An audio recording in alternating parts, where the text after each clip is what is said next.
to Drinks with Ron. I'm Ron, and it's a very special episode. I believe episode 243, and it's special because I finally cracked 100 subscribers. So let me catch you up to speed if you're new here. My name's Ron. I'm a 40-something-year-old white dude. I drink in my basement and talk to the camera because I don't get out much, and this is my means of communicating with my friends, and now, apparently you. So welcome aboard. Caught up to speed? That enough pageantry? Alright, let's get to the drinking and storytelling. A drink here that I'm finishing up is apparently called a Berry Black Bear. It is 3/5 of a Berry Weiss, 2/5 of a Creamy Dark. Leinenkugel's products. Kind of fruity, kind of chocolatey, a little weird. But let's get right into it. I spent years, the first time I ever had Creamy Dark or Berry Weiss, I lived in La Crosse, Wisconsin. It's famous for a couple things. The big one mainly being it's got like the second largest Oktoberfest in the world. We'll come back to that. I moved into a house. See, me and a couple of my buddies were in a band. And we got all hammered and we'd make music and talk about how great this was. We should do this all the time. Well, you know how we could do this the best way is if we all got a house together, then we could work our jobs. We'd come home, we'd practice the band. Never mind that two of us couldn't fucking play a lick. But anyway, so we got a house. We'll just get right to the parties. A buddy of mine came to me, buddy of ours actually, from our hometown, came to me and he said, hey, I want to have an Oktoberfest party. And I said, dude, great idea. I'll see you there. And he said, well, that's the thing. I live in an apartment building. If you would let us have the party here, I would buy all the beer and you could sell cups and keep the money. And I said, this is a great deal. Let's do this. And so we did.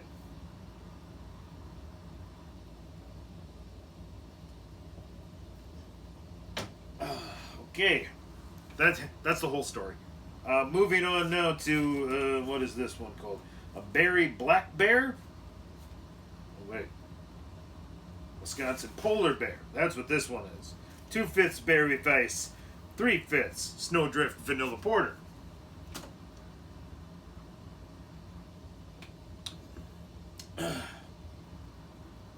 That's pretty good. I like that better than the other one. A little less fruity. A little more flavored air on the dark end. It's kind of enjoyable. I rather liked it.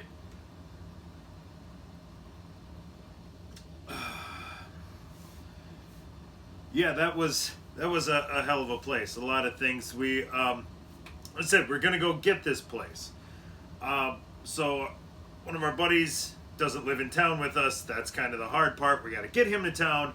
So two of us go. And we look at this house and we talk to the guy renting it, and he's this kind of total, if you drew in your mind a picture of a realtor in a college town just looking to rent just make fucking cash off these college kids, that's your guy. Paul, talk with a little bit of a lisp.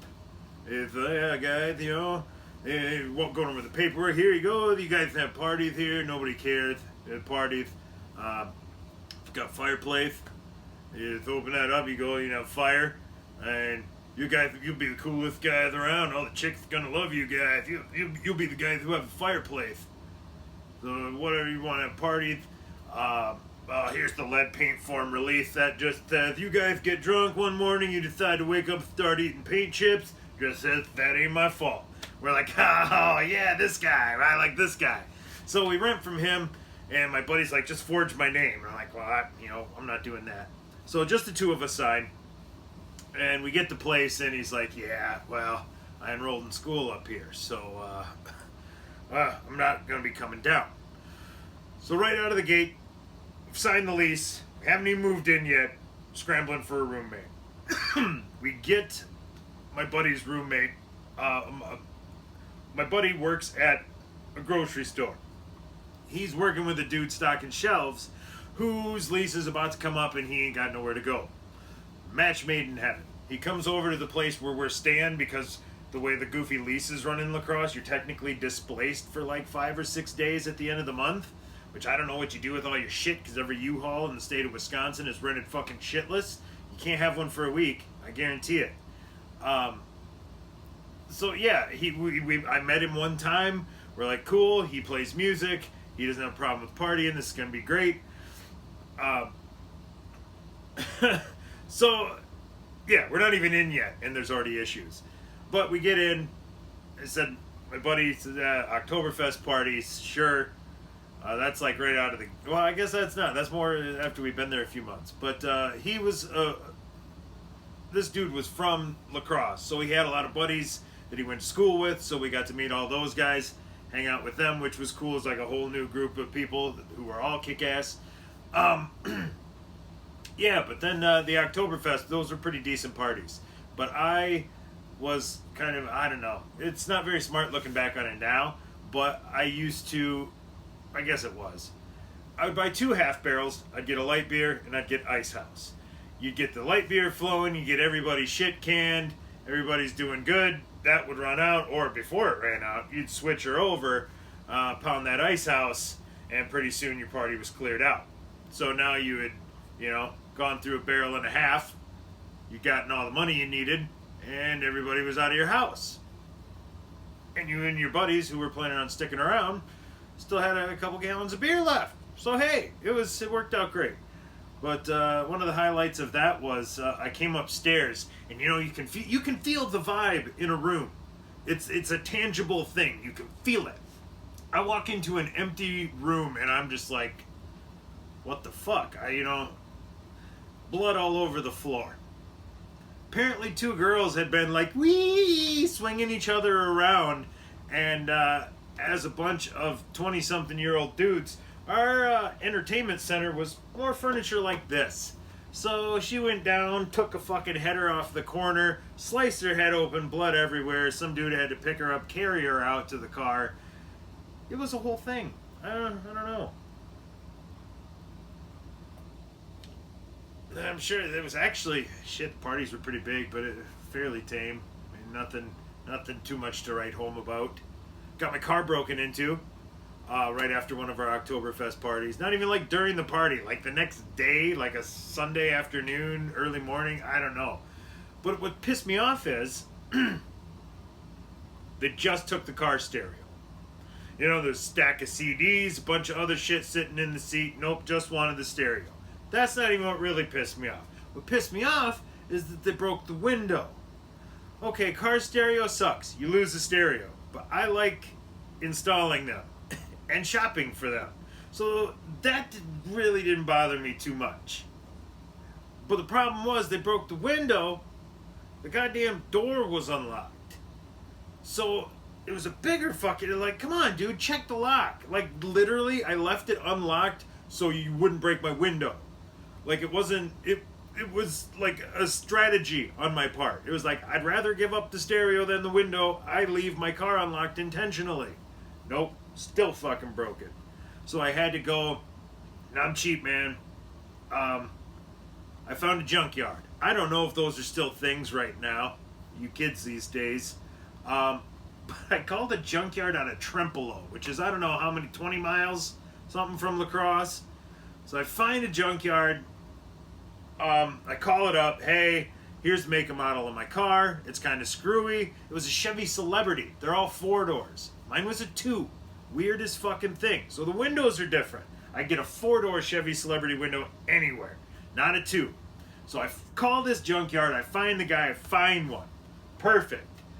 You want to come and take the window out is X amount of dollars, or I can take it out for you and it'll be this much more.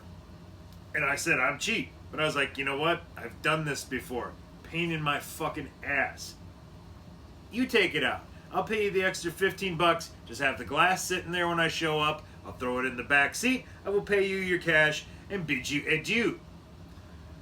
So I get off work. No window in my car, mind you. So I drive up the highway to Trempealeau, fucking flapping in the breeze.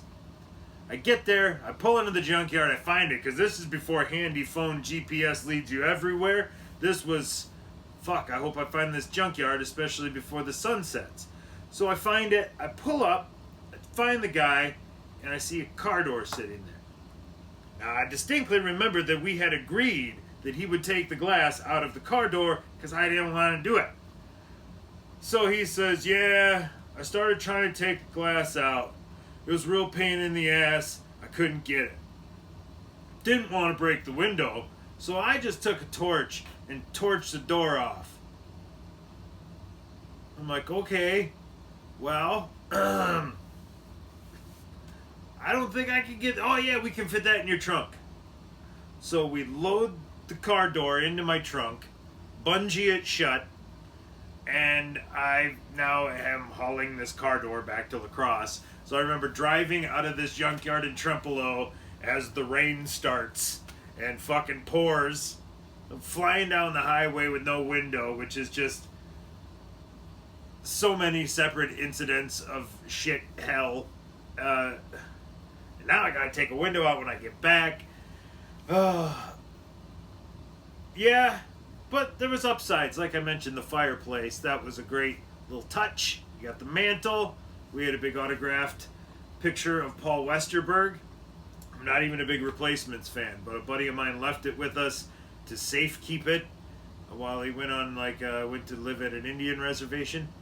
And it fit perfectly on the mantle. So we put her up above the fireplace. Here's the thing. We tried to light said fireplace because the landlord, he said, hey, have a fire, guys. But we'd light it, open the metal part inside, smoke would go up, and then the smoke would come back and it would all pour out into the house. Well, we couldn't figure out what the fuck, there's something going on. Maybe there's a raccoon living in there, maybe something's blocking it. I ended up going up on the roof. The fireplace is capped. Big metal fucking cap on the fireplace. The landlord is specifically telling us, hey guy, if you'll be the coolest guy, if you have a fireplace, the chick's gonna love it. Yeah, Paul. Not if they're all overcome by fumes, unless that's your angle, and I ain't digging that. So, oh, colorful, colorful place. I'll close with this one. Our third guy who moved in, he could drink and he could sleep, but he liked to crank up music. He's a big Tool fan, so he'd like to crank that up and fall asleep. Well, one night he cranked it up louder than fuck and fell asleep with the doors to his room locked. Now his room was really, it wasn't a room. It was connected to the living room and the hallway. It was just like a little box had been built between the living room and the hallway, so he had swinging glass doors on one side and a door on the other. You could have almost touched them both with your arms.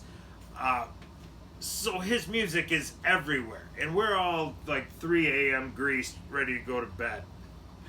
My buddy Matt starts beating on the door. He's clearly not going to hear that. So Matt progressively hit it louder and louder until he finally fucking kicks the door in and turned it down. It was classic. Classic. Yeah. You got to be the coolest, that fireplace. So anyway, welcome to the shit show, 100 viewers. Congratulations on your purchase of Drinks with Ron. No claims guaranteed, no money back given. So Drinks with Ron, I'm Ron, signing off.